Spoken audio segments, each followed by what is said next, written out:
नमस्कार, पद्मावत मीडिया में आपका स्वागत है। चलते हैं कुछ खास खबर की ओर।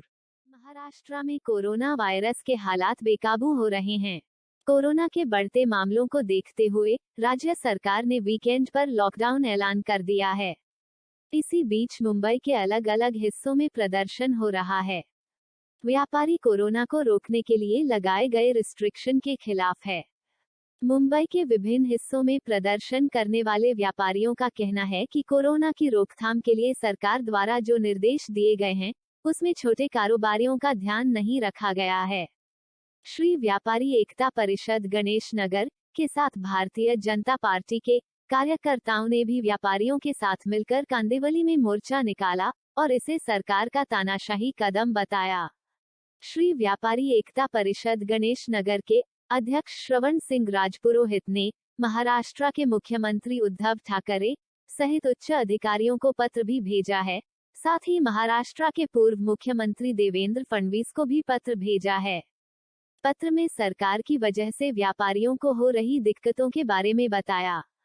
चलिए सुनते हैं श्री व्यापारी एकता परिषद के अध्यक्ष श्रवण सिंह राजपुरोहित ने पद्मावत मीडिया के माध्यम से सरकार से क्या मांगे की है।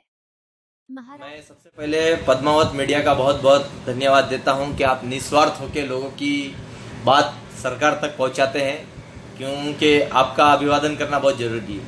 अब मैं बात करता हूं कि जो सरकार ने जो निर्णय लिया है संपूर्ण लॉकडाउन का, उस विषय में आपको बोलना चाहता हूं कि हम सब व्यापारी वर्ग हैं। जैसे सरकार ने पहले आदेश दिया कि नाइट कर्फ्यू लगाएंगे, तो हम उसका स्वागत किए कि आपका स्वागत है, आप जैसा बोलेंगे, जो गाइडलाइंस बोलेंगे उस गाइडलाइंस का हम लोग पालन करेंगे। फिर सरकार ने नाइट कर्फ्यू बोल के अचानक से फिर उन्होंने एक आदेश दिया कि शनिवार रविवार बंद रहेगा, तो उसका भी सब लोग ने स्वागत किया कि कोई नहीं, कोरोना से लड़ना चाहिए और कोरोना को हमको मात देनी है, इस वजह से उसका भी स्वागत है। बट सरकार इतना कहने के बाद अचानक दूसरे दिन से ही, मतलब बुधवार से ही हमारे ऊपर ये थोप देती है, मंगलवार से ही, कि आप सभी को संपूर्ण दुकानें बंद रखनी है और ये संपूर्ण लॉकडाउन आपको 30 अप्रैल तक जारी रखना है। तो इसमें कहीं ना कहीं व्यापारी वर्ग मर जाता है। जैसे केंद्र सरकार ने हमसे निवेदन किया था कि कोरोना जब पूरे देश भर में, पूरे भारत भर में और पूरे विश्व भर में फैल रहा था, तो व्यापारियों ने उसका बढ़ चढ़ के स्वागत किया। व्यापारियों ने ये भी सरकार से मांग नहीं रखी कि हमको वहाँ मुआवजे नहीं मिल रहे हैं, हमारी ये मांगे हैं, वो मांगे। उन्होंने कहीं पे भी कुछ अपनी बात नहीं रखी। उन्होंने केंद्र सरकार का फैसले को स्वागत किया और अपनी दुकानें करीबन 7 महीने तक बंद रखी। हम लोग ने एक भी बार कहीं आंदोलन नहीं किया, एक भी बार कहीं अपनी मांगे नहीं रखी कि हमको मुआवजे दो, ये दो। बट अभी जो राज्य सरकार कर रही है कि हर वक्त व्यापारी वर्ग को ही दबाया जाता है, तो व्यापारी वर्ग अगर धंधा नहीं करेगा, व्यापारी वर्ग अगर अपनी दुकानें नहीं खोलेगा, व्यापारी वर्ग अगर व्यवसाय नहीं करेगा, तो आप मुझे बताइए कि व्यापारी वर्ग जो टैक्स भरता है, चाहे वो IT रिटर्न के माध्यम से हो, चाहे GST के माध्यम से हो, चाहे वो अपने दुकान का भाड़ा देने के माध्यम से हो, चाहे अपने लाइट बिल देने के माध्यम से हो, आदमियों का पगार देने के माध्यम से हो, स्कूल में बच्चों की फीस भरने के माध्यम से हो, अपने घर का पालन पोषण करने के लिए जो राशन लाना पड़ता है, खर्चे होते हैं, उसका जो पालन पोषण हो, तो व्यापारी अगर व्यवसाय नहीं करेगा तो ये सारी चीजें कैसे वो पूरी कर पाएगा। जैसे कि आपने कल रैली निकाला है, तो इसमें आपको क्या सपोर्ट मिला? रैली में सबसे पहला मैं धन्यवाद देता हूँ यहाँ के रहीवासियों को, यहाँ के व्यापारियों को, क्योंकि ये जो रैली थी ये श्री व्यापारी एकता परिषद ने नहीं निकाली थी। ये जो रैली थी ये कहीं ना कहीं सारे व्यापारियों ने मिलकर निकाली थी और इस रैली का एक ही नारा था कि व्यापारी एकता जिंदाबाद। हम किसी दूसरे उसके ऊपर नहीं चल रहे थे। ये जो रैली निकाली, इसके लिए सबसे पहले यहाँ के रहीवासी जो व्यापारी है उनका स्वागत करना, उनका अभिवादन देना चाहता हूँ। गणेश नगर के हो, लालजी पाड़ा के हो, गांधीनगर के हो या चाहे अभिलाष नगर के हो, वो सारे व्यापारियों की ये एक विरोध प्रदर्शन था, शांति विरोध प्रदर्शन, और ये उनकी कहीं ना कहीं उनकी ही सहभागी से इतना बड़ा कार्यक्रम हमने हाथ में लिया था। और इसमें सबसे बड़ा अगर हमको किसी का अभिवादन करना चाहिए तो मैं कहता हूँ हमारे यहाँ के जो नगर सेवक है श्री कमलेश यादव जी, उनका करना चाहिए। और हमारे यहाँ के जो आमदार है श्री योगेश सागर जी, जो हर तरीके से हमको बैकिंग सपोर्ट दे रहे हैं कि आपको अगर कोई भी आवश्यकता रहेगी तो हम आपके साथ कंधे से कंधा मिला के आपके साथ खड़े हैं। तो इसके लिए मैं उनका तहे दिल से और पूरे व्यापारियों की ओर से उनका अभिवादन करता हूं कि उन्होंने बहुत अच्छा सहकार्य हमको किया है और आगे भी वो हमको करते रहेंगे, यही विनती है। पुलिस प्रशासन की ओर से क्या सहयोग मिला आपको कल? देखिए, मैं आपसे ये कहना चाहता हूं कि पुलिस प्रशासन कहीं ना कहीं मजबूर है। पुलिस प्रशासन के ऊपर जैसे जैसे उन्होंने हमसे जब मीटिंग करने हम उनसे गए थे तो हमारे यहाँ के जोन के डीसीपी साहब और हमारे यहाँ के वरिष्ठ पुलिस निरीक्षक दोनों मौजूद थे। उन्होंने साफ हमको कहा था कि हमारे ऊपर से जो गाइडलाइंस आती है उसको हम इम्प्लीमेंट करते हैं, आपके ऊपर जो भी वहां से गाइडलाइंस आएगी वो हम आपके ऊपर इम्प्लीमेंट कर सकते हैं। तो आप आपकी जो भी समस्या रहेगी, आपके जो भी सुझाव रहेंगे उसको हम लोग सरकार तक नहीं पहुंचा सकते हैं। अगर आपकी बात स्वयं सरकार तक पहुंचती है तो उसके लिए आपको ही प्रयत्न करना चाहिए, और जो अगर वहां से कोई गाइडलाइंस आएगी तो हम आपका सहभाग जरूर करेंगे। तो इसमें हम पुलिस प्रशासन को कहीं पे भी दोषी नहीं मानते हैं, और इस बार पहली बार ऐसा हुआ है कि पुलिस प्रशासन कहीं ना कहीं व्यापारी वर्ग के साथ है। वो जितनी सख्ती से ये सब करना चाहिए तो वो सख्ती हमारे साथ नहीं कर रही है। इसके लिए मैं पुलिस का भी बहुत आभारी हूँ कि वो कहीं ना कहीं हमारा सहकार्य कर रही है। तो जैसे कि श्री एकता परिषद गणेश नगर युवा व्यापारी जो भी मंडल है आपका, या गांधीनगर आपने बताया, लालजीवाड़ा बताया, तो आप सबने अभी तक क्या किया है? हमने सबसे पहले एक ज्वाइंट मीटिंग ली है सारे व्यापारियों की, और जिससे जैसे मैंने आपको पहले बताया कि श्री व्यापारी एकता परिषद ही नहीं, इसमें जहां पे भी चाहे अभिलाख नगर हो, चाहे लालजीपाड़ा हो, चाहे अपना गांधीनगर हो, चाहे 90 फीट हो, चाहे गणेश नगर हो, तो ये सारे लोग मिलके कहीं ना कहीं पहले एकजुट आए, और एकजुट आने के बाद एक ही नारा वहां पे दिया, व्यापारी एकता जिंदाबाद।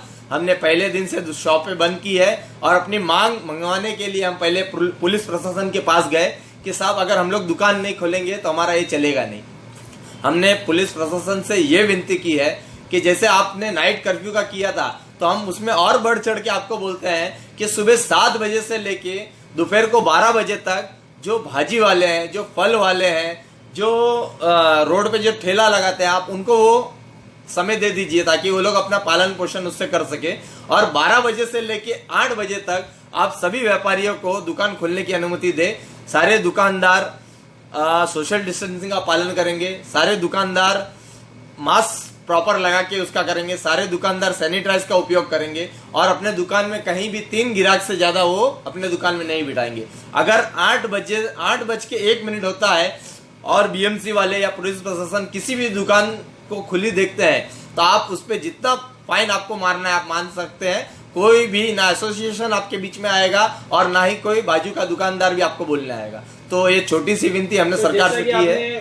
सरकार से मांगे की है, तो मांगे किस तरह से किया? फोन किया या रैली निकाला या पत्र? मैं सरकार से सबसे पहले जो हम लोग ने अपना एक बैनर बनाया था जो सारे व्यापारी लोग लेके खड़े थे, उस बैनर में हमने 4 ही मांग सरकार के सामने रखी थी, और वो 4 मुआवजे ये थे कि सबसे पहला जो इस व्यापारी लोग यहाँ है ज्यादा करके सबकी भाड़े की दुकान है, तो जो भाड़ा रहता है एक तो आप भाड़ा दे दीजिए महीने का, दूसरी चीज आप हमारा लाइट बिल माफ करवा दीजिए, तीसरी चीज जो हमारी है हमारे दुकान के अंदर जो आदमी रहते हैं उनका पगार भी हमको पूरा देना है। जैसे सरकार ने गाइडलाइंस जारी किया है कि जो दुकान के अंदर आदमी लोग रहते हैं उनका पगार आपको पूरा देना है। और जो हमारी चौथी चीज है कि व्यापारी वर्ग के लिए ना केंद्र सरकार ने कुछ सोचा है, ना राज्य सरकार ने कुछ सोचा है, और ना ही कुछ बैंकिंग सेक्टर ने कुछ सोचा है। तो हम केंद्र सरकार और राज्य सरकार से विनती करते हैं कि व्यापारी लोग के लिए व्यवसाय करने के लिए कुछ लोन प्रोवाइड किया जाए जो इजीली हर व्यापारियों को मिल सके। यही 4 मांगे हमने सरकार के सामने रखी है।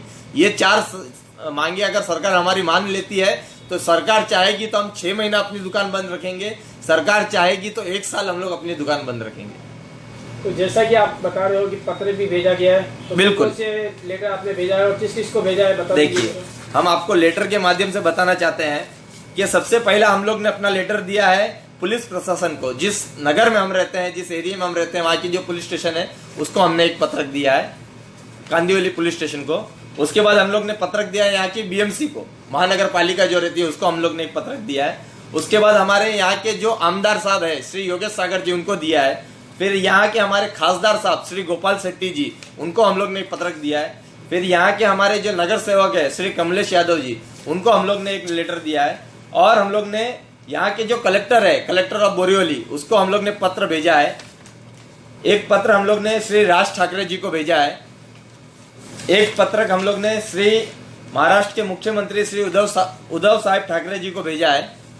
और महाराष्ट्र के माजी मुख्यमंत्री श्री देवेंद्र फडणवीस को हम लोग ने पत्र व्यवहार के माध्यम से उनको चेताया है कि हमारी ये सब मांगे हैं। अगर हमारी बारे में सरकार अगर कुछ नहीं सोचती है, हम लोग ने शांतिपूर्वक एक आंदोलन भी यहाँ पे ले लिया है, और उसके बावजूद भी अगर सरकार हमारे बारे में नहीं सोचती तो हमारे पास आमरण अनशन के सिवा दूसरा कोई उपाय नहीं है हमारी बात सरकार तक पहुंचाने जैसा कि तक। आपने बताया कि उद्धव ठाकरे को भेजा आपने पत्र मुख्यमंत्री को, बिल्कुल। तो वहाँ से क्या जवाब आया आपके पास? अभी तक किसी का जवाब नहीं आया है, पर हाँ एक श्री राज ठाकरे जी के यहाँ से एक जवाब आया है कि सोमवार 11 बजे हमको वहाँ पे मिलने के लिए बुलाया गया है कि हमारी क्या मांगे हैं और सरकार के सामने क्या मांगे आपको रखनी है, ये बुलाने के लिए श्री राज ठाकरे जी के यहाँ से बुलावा आया है और सोमवार 11 बजे हमको उनके ऑफिस तक जाना है। तो जैसा कि सोमवार से आपकी दुकानें खोलने के लिए इजाजत नहीं मिलती है तो आप क्या करोगे? सोमवार से अगर हमको नहीं मिलती है तो हम लोग सरकार से पहले शांतिपूर्वक बहुत सारे रास्ते हैं, जैसे कोई शंखनाद का हम लोग वो करेंगे और उसके बावजूद भी अगर सरकार हमारी बातें नहीं सुनती है तो हमारे पास आमरण अनशन के सिवा दूसरा कोई उपाय नहीं है। तो अनशन आप कब से स्टार्ट करोगे? हम अनशन का एक टाइम रखे हैं कि करीबन बुधवार या बुधवार के बाद तक अगर सरकार का कोई निर्णय नहीं आता है तो हम सारे व्यापारी एकत्रित होके सोशल डिस्टेंसिंग का पालन करते हुए आमरण अनशन का हम लोग यहाँ पे आयोजन करेंगे और शांतिपूर्वक हम उस जहां तक वो आंदोलन जाएगा तहां तक वहां उस आंदोलन को लेके जाएंगे। तो आप केंद्र सरकार को कहना चाहते हो या राज्य सरकार को कहना चाहते हो? मेरी मांग तो अभी हम जिस महाराष्ट्र में रहते हैं तो उस महाराष्ट्र के राज्य मंत्री से है, बट कहीं ना कहीं ये दायित्व केंद्र सरकार का भी होता है कि केंद्र सरकार कहीं ना कहीं व्यापारी वर्ग के लिए भी कुछ सोचे, क्योंकि व्यापारी वर्ग ही एक ऐसा वर्ग है जो देश को चलाने के लिए आर्थिक तौर पे मजबूत रहता है। जिस महाराष्ट्र में हम रहते हैं, जिस मुंबई में हम रहते हैं, उसको देश की आर्थिक राजधानी कहा जाती है, बस उस आर्थिक राजधानी का अगर केंद्र बिंदु कोई है तो वो व्यापारी वर्ग है।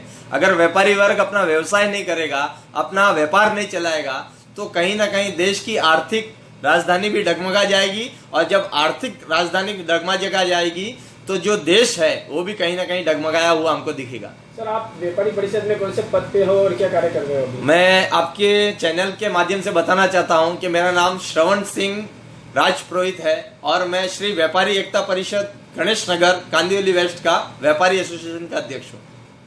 पद्मावत मीडिया चैनल के अपडेट के लिए अभी सब्सक्राइब करें और बेल आइकन पर भी क्लिक करें।